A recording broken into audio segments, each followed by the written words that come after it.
Hello, Melanin Mass Moms. Thank you for being here.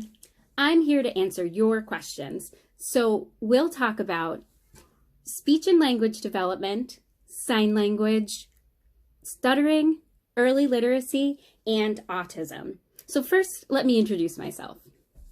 I'm Eva, and I'm a mom, so you might hear my kids in the background. I apologize in advance. I am a speech language pathologist, or SLP. I create resources for families and professionals. I also create activities for toddlers and preschoolers. So you guys ask such great questions that I want to make sure I can give you all the information possible. So I'm linking a Google form down below. It's quick, I promise. So that way, when you complete that Google form, you'll be signed up to get free information, and also you'll receive updates for any new resources that come out. So I'll be here in the comments, so feel free to say hi and ask any questions you may have as we get started. All right, so the first question we have is, how many words should a toddler be saying? All right, so let's get right into it. So a milestone is a skill where 90% of children are able to complete that skill. So for vocabulary milestones, at 18 months, we would expect there to be 10 spoken words. So vocabulary milestone for 18 months is 10 words. By the second birthday, we would expect 90% of children. So again, for 90% of children, that goes for boys and girls. So for 2 years, it's 50 words. By the age of 3, we would expect a child to be able to say 250 words. So let me recap real quick. 18 months, 10 words. 2 years, 50 words. And 3 years, 250 words. And that's how many words they're able to say total. In any given sentence, that's called the MLU. So MLU is short for mean length of utterance. So that's the average length of a child's sentence. So at the age of 2, we would expect a child to only be putting about 2 words together. So for example, mommy up, or more milk. At the age of 3, we would expect a child to be able to put together 3 words in a sentence. So I want milk. So even though a child is able to say 50 or 250 words, we still expect that sentence length to be pretty short. All right, so the next question we have is, how do you promote speech in toddlers? So first, I want to get into the definitions a little bit. So communication is the act of sending messages between people. Language is how we send those messages. Speech is the sound system that makes up our spoken languages, so those individual parts of our words. So looking at promoting speech and language and overall communication with toddlers, we have to think about what that toddler needs. So in order to be able to express themselves, a toddler needs information, a reason, and an opportunity. Okay, so based on that, I'm going to give you my top strategies for building those 3 things. So information, reason, and opportunity. So the 3 strategies I want to talk about are temptations, modeling, and wait time. So first, temptations. So in order for a child to communicate or to be motivated to communicate, they need to have a reason to talk to us. So for example, if there's a toddler and there's a book up there on that shelf, and as the toddler, I can't reach it by myself. I know that I need to say, so first I know that thing's called a book, and I need to tell somebody else, like, hey, I need that book. So that might be by pointing or by saying the word book. And so that being said, when we want to build those opportunities and those reasons, we can set up the environment. So that's called a temptation. So that means that we're enticing that toddler to speak. So there might be an item that a child wants that's slightly out of reach, or it's in a container that the child can't open. Another way to provide a reason to talk and to give an opportunity would be a choice. So if I said, all right, I have a book, I have a ball, make a choice. Hopefully that child would then have that time to say, what do I want? And they can tell you, ball or book. And so by providing that temptation and that choice, you're giving that child a reason to communicate. And when we're giving those choices, we're avoiding yes-no questions. The problem with yes-no questions is that it limits the opportunities that a child has when they're answering you. So if I said, do you want a ball? The only answers you could give me are yes or no. It's only 2 words. If I said, what do you want? Or if I said, do you want a book or a ball? You're expanding the opportunity for the child to communicate, because the answers to those 2 questions, so tell me what you want or giving that choice, ball or book, the child has a range of words that they could provide to you. So they could say book, they could say ball, they could say something else entirely that they want if you simply said, tell me what you want. So avoiding yes or no questions is part of creating that temptation to communicate, because you're giving more of a prompt so that child has more of a reason to communicate with you. So the next strategy I wanted to talk about is modeling. So to model means to give the child the information, and I'll add, when you're giving that information, you want it to be short and sweet so that the child feels comfortable imitating. So for example, that book on a shelf that I was just talking about, if your child's not saying anything, you can model pointing so that hopefully the child would feel comfortable imitating and pointing to show you what they want. When you know your kiddo is able to say words, that's when you would say book or book please, so that the child will hopefully imitate your words and say, oh, book please, because now they have that information. And because that book is out of reach, remember we talked about temptations? Because that book is out of reach, that child has a reason to use that information they know. So they would say book because they can't get it on their own. And so they know that they need you to help them. So the last strategy I want to talk about is something that we should be doing anyway, but it can be hard. Waiting. So giving wait time, that space, sometimes we call it an expectant pause. So if you are holding something that you know your child wants and you just look at them, maybe raise your eyebrows. See how uncomfortable that silence can be? That can sometimes be all the motivation the child needs to talk to you. So create that awkward silence so that hopefully he or she will do something, whether it be pointing or saying a word, to break that silence and get you to give them whatever it is they want.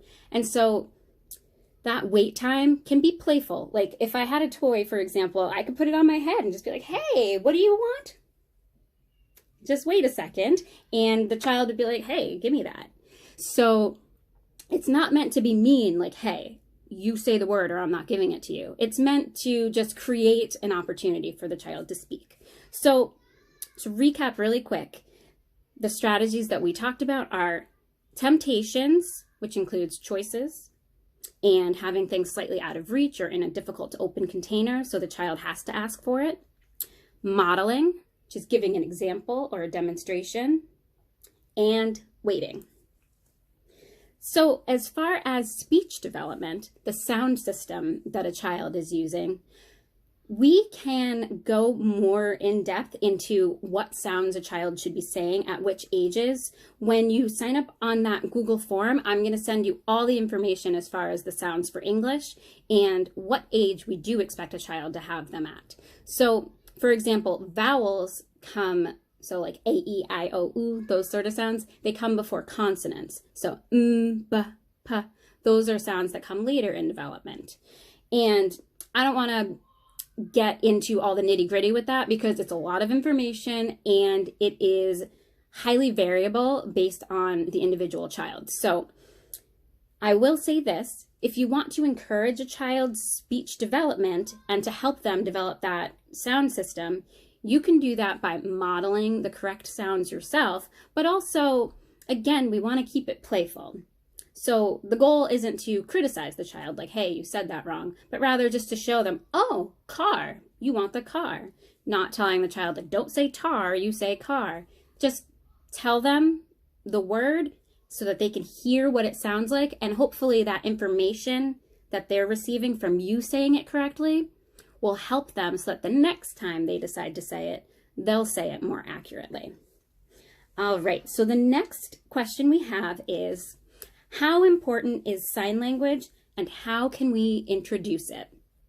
So first, let me say that sign language is not a necessary part of normal speech and language development, but it can be a powerful tool. Sign language can help a kiddo who's having difficulty with spoken language for whatever reason it might be. It gives that child a way to express themselves, which we all know a toddler being able to express themselves can be a great frustration reducer. So personally, I love sign language for that reason, to reduce the frustration, but it's perfectly okay if a child doesn't go through those signs because they're able to speak. So in order to introduce sign language, it's most effective to pair the manual, so manual meaning hand, to pair the manual sign with spoken language. So for example, if I was teaching the word book, I would say book. So you hear my words and you can see with my hands, book. So the best way to teach this to a child is to incorporate it into play and daily routines. So if a child's looking at a book, you say, hey, look what you've got there, book. And when they want it, if they're reaching for it, you tell them again, oh, you want the book. So that way the child will hear you saying it and hopefully be able to learn from you and start to say it themselves. You can even help their hands if you need to help them know to say, book, so you're moving their hands for them. Other good starter signs would be, for example, eat or milk or help. Help is usually a big one. In my house with my kids, mine is a major sign that they all used because my kids wanted things and they wanted to tell me it was their turn, even though it was actually mommy's cell phone. It was my turn, my turn. So mine or my turn can be very powerful, especially for toddlers. So just to recap really quick, when teaching sign language, pair that manual sign, so book or mine, my turn, with the spoken word, and do it in play and everyday routines. All right, so our next question is stuttering normal and how should I respond? Okay, so first, there's a normal process that kids go through that's called developmental stuttering. And that's a normal part of communication that typically happens in late toddlerhood and early preschool. So developmental stuttering is when kids repeat full words or phrases and the child is not at all bothered by this process. The child is not frustrated. They might not even realize that it's happening. So that would be developmental stuttering. For true stuttering, that's when it may be a continued problem. There's some signs that we look for. So let me tell you what some of the signs are for a true stuttering disorder. So that would mean that when you're seeing a lot of these signs, that tells you as the parent that it might be a good idea to seek out speech and language services to help that kiddo. So some of those warning signs are, first, the child looks stuck or appears to have a physical struggle when they're stuttering. So sometimes that can be called a block. So for example, if a child's trying to get out an M sound, they're saying, So you can see in their face, there's tension in the mouth. There might also be secondary behaviors. So secondary behaviors are movements of the body and face that go along with that episode of stuttering. So again, with that M sound, if I'm struggling to get that M sound out and I'm moving my head, I'm blinking my eyes, those are signs that I am struggling. And those are indicators that there may be a true stuttering problem. So another warning sign would be if the child has a family history of stuttering. So stuttering is a disorder that has been found through research to have some genetic links. Does that mean every child of a stutterer will become a stutterer? No, not at all. However, if a child's parent or aunt or uncle, for example, or even a sibling has a stuttering disorder, it's more likely that that child may have a harder time getting through the developmental normal stuttering phase. So the next warning sign would be if the stuttering phase lasts more than 6 months. So if you have a 3-year-old that's been stuttering for 6 months and you see those physical signs of struggle, and maybe you have a family member who also stutters, that would be a big sign that, so all those things together would be indicators that it would be a good idea to move forward with a speech and language evaluation to see how we could help that child to work through that stuttering issue. There's lots of different treatments. I won't go into all the treatments right now, but I will touch upon treatments when I talk a little bit about how to handle when you notice a child that's stuttering.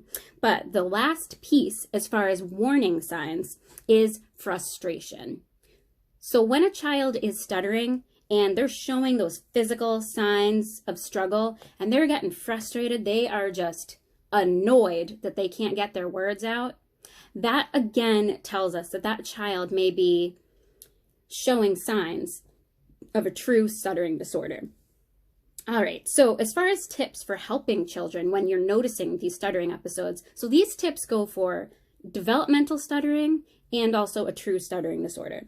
So the two main things are, 1, model slow speech.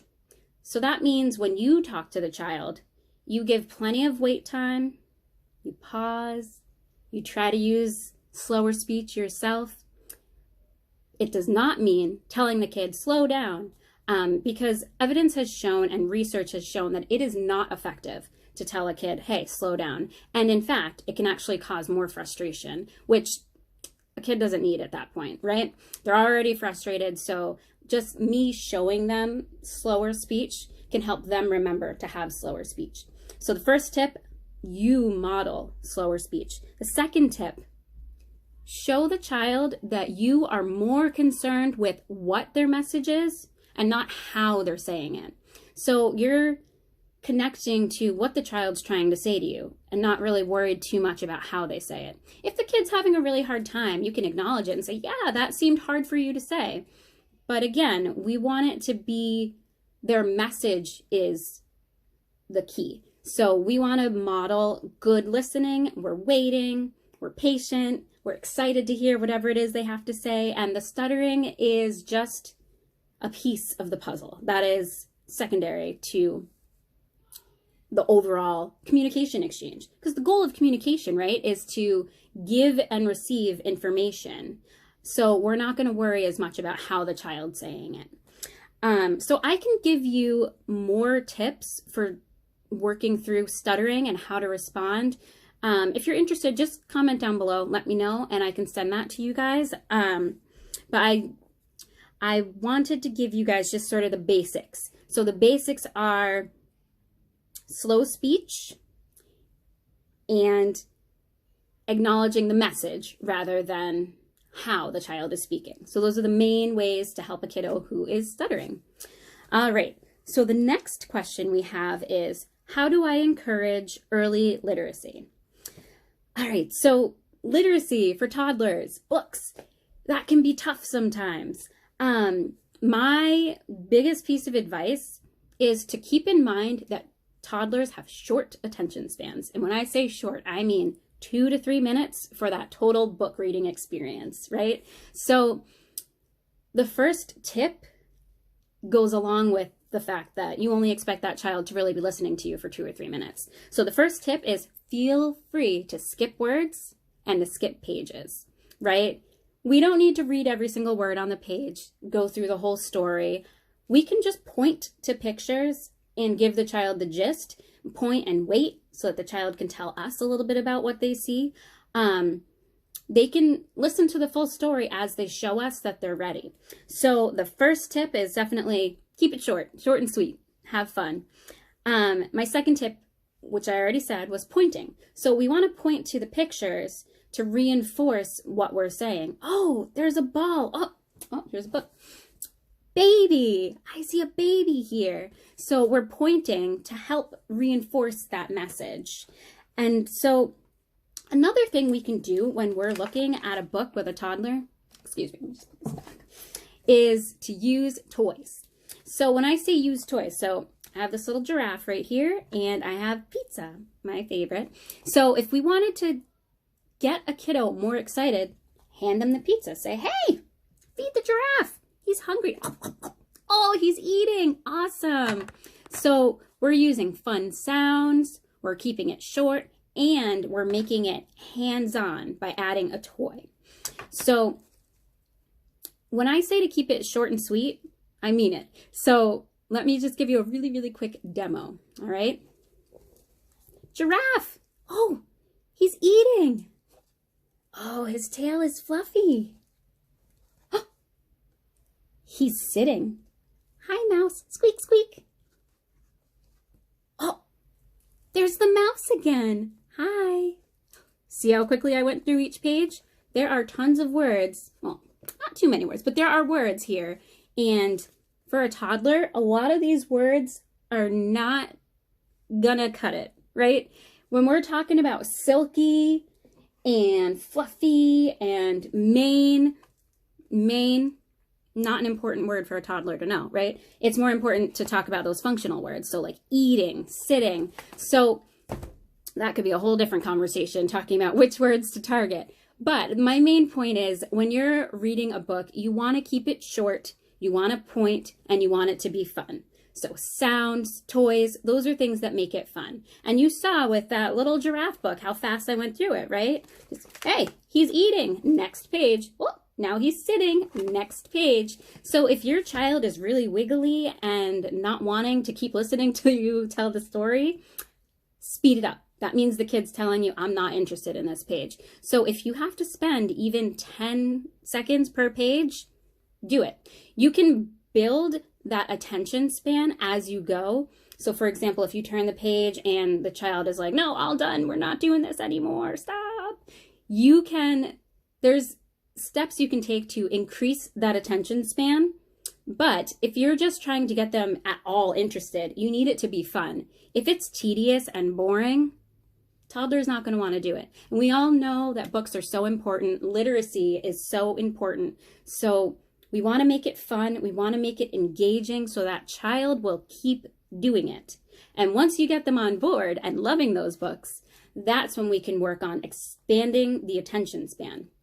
So if you guys want to talk a little more about expanding toddler attention spans, again, that could be a whole separate topic as far as functional vocabulary and expanding that attention span. Just let me know in the comments and we can do this again, or I can send you information, whatever you want, so that we can give you as much information as will help you with your little ones. All right, so that was all about books. So keep it short, point, use toys. All right, so the very last question we have is all about autism. So what are the signs and treatments for autism? So first, I want to talk a little bit about what autism is. So autism involves difficulty in 3 major areas. So language, social skills, and behavior. So looking at behavior, that could mean that a child has repetitive behaviors or restricted interests, meaning they're almost obsessed with a particular topic. So those behavioral pieces go into what the signs of autism can be for toddlers. And then when you look at social skills, that's how we interact with other people. That can be parents, that can be peers. So we'll talk about the signs as far as social skills, behavior, and also language. So I just wanted to give you a brief overview of what autism is before I started talking to you about the signs of it. All right, so those 3 main categories again are language, social skills, and behavior. All right, so let's talk about the signs. So the signs of autism that I'm going to go through are going to be mostly based on age. So unfortunately, they're kind of worded negative, like child's not doing this or not doing that, but that's just how the literature has presented this information. So the early signs of autism spectrum disorder. So at the age of 12 months, the child is not looking in response to their name being called. So not responding to their name by the age of 12 months. That's the first sign. The next one we have is for 14 months. So by the age of 14 months, the child is not pointing. So pointing to show interest. So for example, if I see a dog out the window, I might point like, hey, look, that's cool. I'm letting you know. So if you notice a child has not pointed at all to show things by the age of 14 months, that can be an indicator or an early warning sign for autism. So the next one is by 18 months. So a child is not playing pretend. So playing pretend would mean pretending to feed a toy animal or pretending to put a dolly to sleep, for example. So not playing pretend by 18 months is the third sign we're talking about. Okay, so again, when you sign up on that Google form, I will send you this information so that you have it, because there's a lot of information here that goes from birth to age 5 as far as vocabulary milestones, speech sounds, and stuttering and autism signs. So I want to make sure that you can have all that information on hand. So I will send that to you guys, but I just want to give you a quick overview for now and then talk a little bit about what we do to treat. So first, we said 12 months not responding to age, so 12 months of age not responding to name, 14 months not pointing to show interest, and 18 months not engaging in pretend play. So the next two signs of autism are not related to any particular age. So playing with toys the same way every time. So that gets into the behavioral difficulties associated with autism. So playing with toys the same way every time could mean lining up those toys, or some kids will look at things from the side of their eyes and just kind of, it's called stimming, so just kind of watching it as it goes along. So those sort of repetitive play patterns, rather than, driving the car or feeding the doll, they're just kind of stacking them up or lining them up and just kind of looking at them and not doing functional play. That can be an indicator that autism is possible. So again, if you want more information about play skills, for example, because there's, again, a whole different conversation as far as what the stages of play development are, but I'd be happy to share that information with you. Just let me know. And so the final sign of autism that I'm going to talk about is related to the social piece.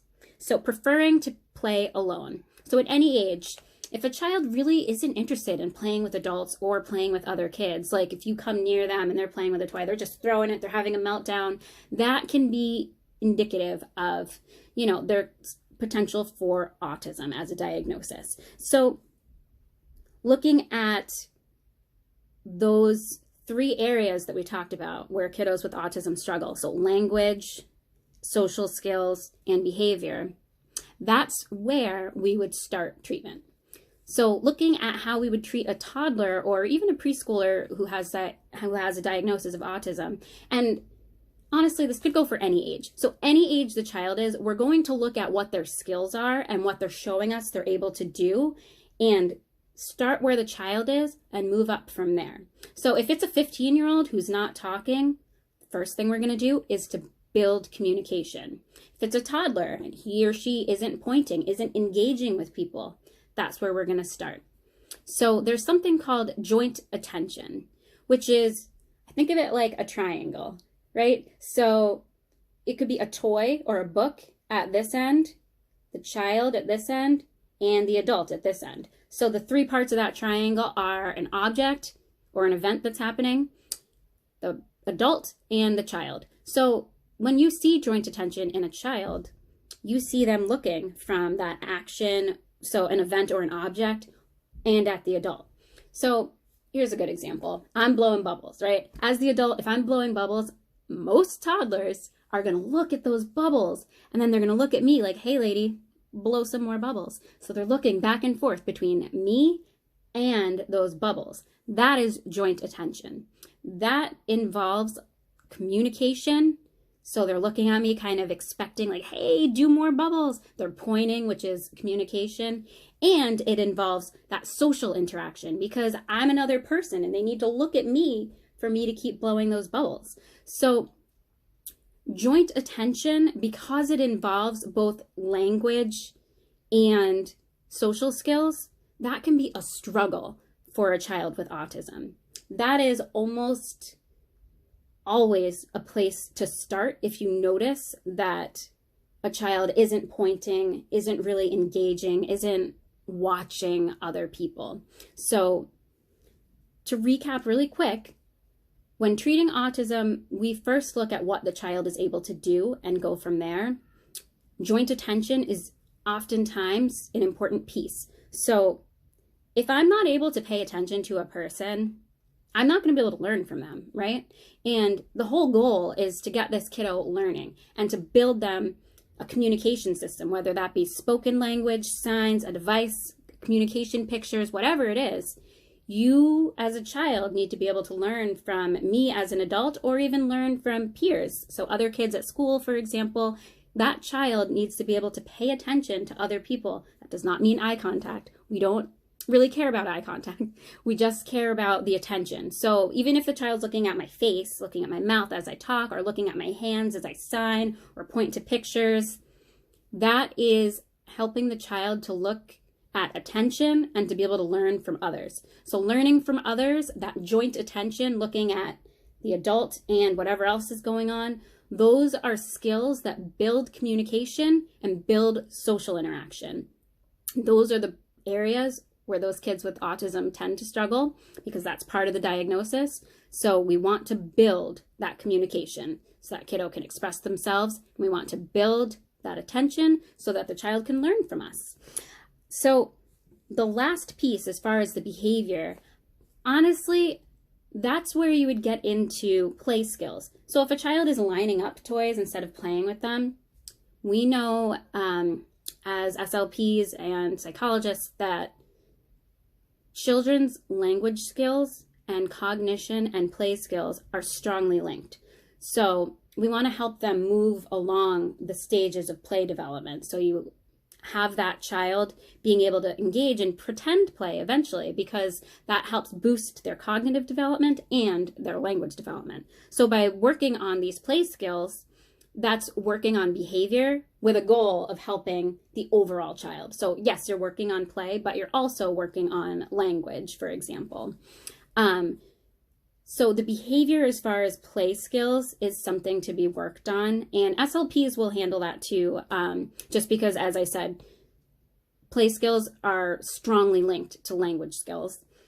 But the other side is sometimes children with autism have behaviors that are harmful to the self. So if a child is hitting or smacking, things like that, again, that's a behavior that we're going to need to work on, because we want to turn that behavior into more functional communication.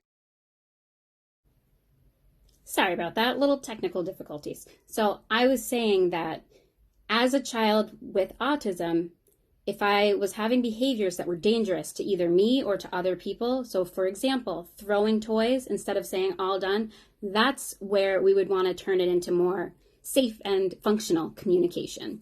So communication and joint attention are the big pieces as far as autism treatment. And so that is our last question. So you can find me by searching Eva Lee SLP either on Instagram or Facebook. I'd love to follow up and say hi. Also, don't forget about that Google form. It's quick, I promise. And I will send you free information, and you'll be signed up to receive updates as new resources come out. So the last thing I want to say, which is an important one, is thank you guys so much for listening. I'm not much of a public speaker, so I apologize if I talk a little fast, but please, please, please just get in touch with me if you have any questions, and just do that Google form and I'll send you some information. Thank you.